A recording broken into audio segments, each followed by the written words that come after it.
Hello everybody, it's Keren here from tuppencecoloured.co.uk. Thank you very, very much for joining me today.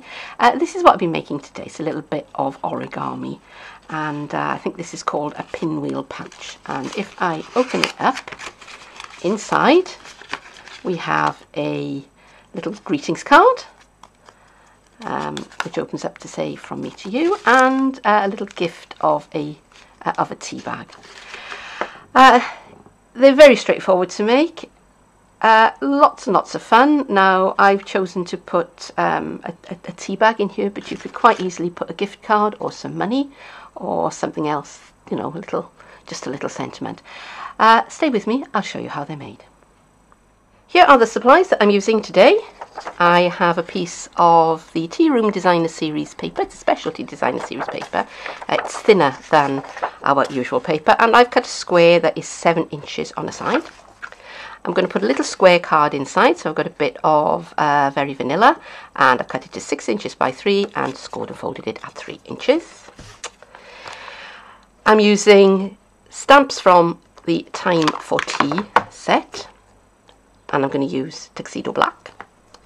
And I'm going to be using a couple of cards from the Tea Room Memories and More card pack. Now these are very, very useful. They're often overlooked. People kind of whiz past them. You get a couple of specialty ones with foil on in this deck as well. And they're designed for fitting into the pages of your Memories and More album, but actually they've got other uses as well. So definitely worthwhile, you know, having a pack of these on hand. So that's what I'm going to be using today. Stay with me and I'll show you how I put it all together. I'm starting with a 7-inch square of paper. You can start with any size square that you like. The bigger the piece of paper you start with, the bigger your finished project is going to be, obviously. I did have a go at making one of these little pouches in 6x6. And it was just a little bit small for what I wanted to put into it, but certainly that would be a good size to hold. I think it would hold a tea bag quite easily. So here's my tea bag, and I would need to fold the top over, and I didn't want to do that, and I wanted a 3-inch card. But if you start with 6x6, you will get 4 of these out of one piece of 12x12 paper. So that might be good to know. But today we're going with 7x7. Now, for this to work properly, I need to know what 1/3 of my diagonal measurement is going to be. And again, I could take my ruler and calculate it, but this I think is easier, particularly if you get down to measurements that are like 1/2 millimeter or something like that. So what I'm doing, I've just got a bit of scrap paper and I'm just laying it up against my DSP, and I'm marking where it ends, and I'm just going to take my snips and I'm just going to cut across on that mark. Okay, so now I have a piece of card that is the same measurement as the diagonal on my square of paper. And now I'm just going to kind of play with this and fold it up until I have 3 equal parts. I need a little bit more that way. Okay, and I'm just kind of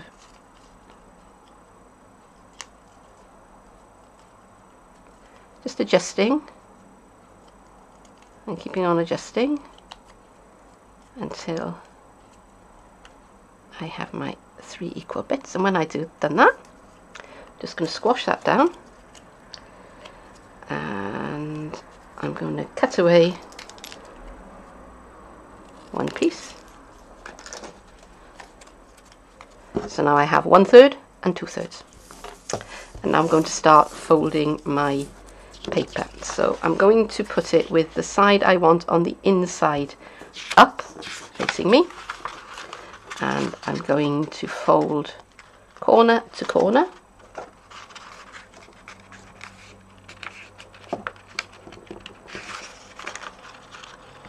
And take a bit of time over this, because the more accurate your folds are, the better it will all come together at the end.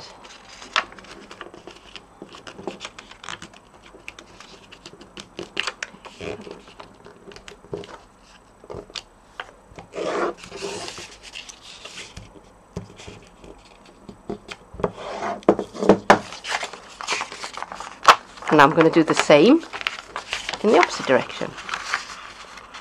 Corner to corner. Take your time. Take your time, make sure everything's lined up. Okay.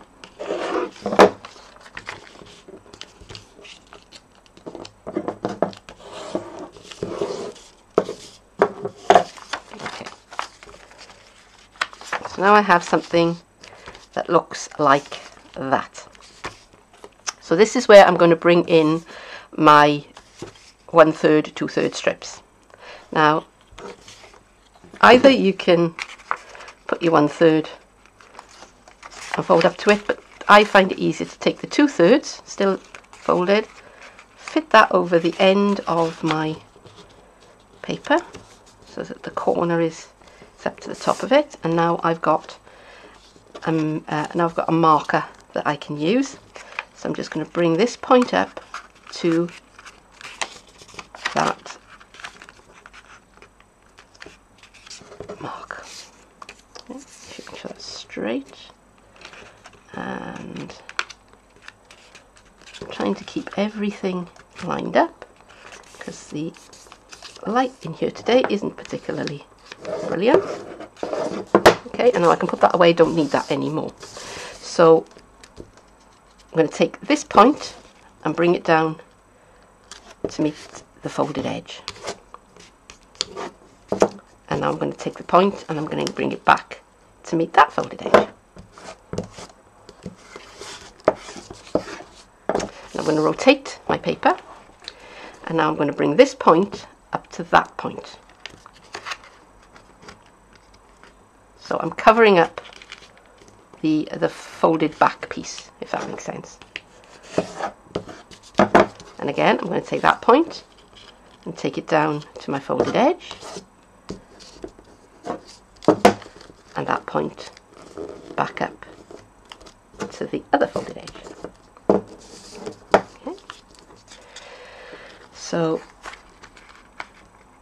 third time, covering up that folded back piece. Fold that to the folded edge. Bring the point back to the other folded edge. Okay.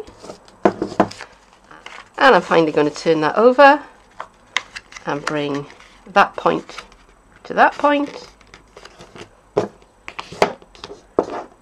Quick cut there. Bring that one back, and that one in. Okay. Now, this is going to need to fold underneath this. So I'm going to bring that up in the air.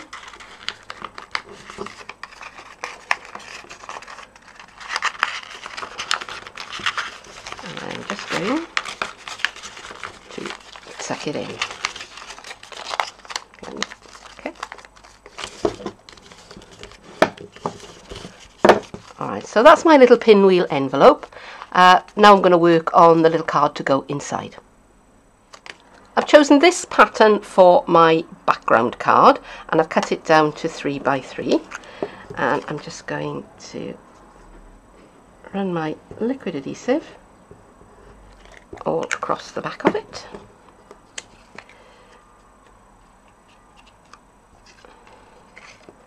And I can have the spoons going that way, or I can have the spoons going that way. What do you think? I think it's meant to go that way, so that's the way I'm going to put it. And my logic for that is that these little trefoils are pointing either down or up, depending on your orientation. Okay. So I'm going to stamp a greeting on the inside of that, and I've chosen From Me to You. Memento ink, and I am now going to be super brave and stamp this down straight away. Make sure that's got plenty of ink on it. And I don't know if you can hear, I'm filming this on a Sunday morning, and the church down the road is ringing its bell. So I'm going to line that up where I want it and stamp down and press 1, 2, 3, 4, 5. I've got my silicone mat underneath to provide a bit of squishiness, and that has transferred quite nicely. It's reasonably centred, which for me is good. Okay, so I've also put the little cup and saucer onto my block, and there is a corresponding die set that comes with this set, but I'm not going to use it today. I'm going to be a bit of a rebel, and I'm going to go freestyle. I'm going to do it without. So again, I've inked this up. Now I'm lining this up where I want it, and I'm putting this quite near to the bottom because I'm going to cut this out, and if I don't waste card, I can come back to it and get more impressions, more impressions out of the same piece of card. So now I'm just going to fussy cut this. Just cutting, and I'm cutting slightly outside the stamped line, and because that way I'm less likely to cut lumps off it. And I'm rotating my paper, not my scissors, and keeping my scissors over at an angle so I can see exactly where my blades are cutting. If you hold them sort of flattish, you have a better view of what you're actually doing. And trying to talk and cut at the same time is probably a recipe for disaster, but you know what? We'll be brave. And look at that. There we go. Let's put the top back on my Memento ink before I put my thumb in it. And now I'm just going to stick that down to the front of the card. Again, I'm going to use liquid adhesive because, and I could have arranged this so that it was further to the top and had room for sentiment underneath, but that would be pushing my luck, so I'm not going to do that. Okay, alright. So now let's bring back my pinwheel pouch, and that is going to go inside along with a tea bag. So I'm just going to open it up again. And I'm going to pop in my cup and my tea bag. And I'm going to refold my envelope or my pouch or whatever it is, and there it is. That is finished. So there it is, all folded with my my little card and my little gift inside. Now you can leave it like that, or if you want to, if you prefer, you can give it a little bit more dimension just by lifting up these edges here. And all I'm doing is I'm putting my finger into that pocket, raising it up, and just kind of lightly shaping the paper. Okay, and I kind of like it like that, so I think that's how I'm going to leave it. But of course, if you were sending it through the post, then you're probably better off with leaving your pinwheels flat. So that is it for today. Thank you very, very much for joining me. Hope you've enjoyed this video, and I would love it if you came back and saw me again sometime soon. But for now, bye bye.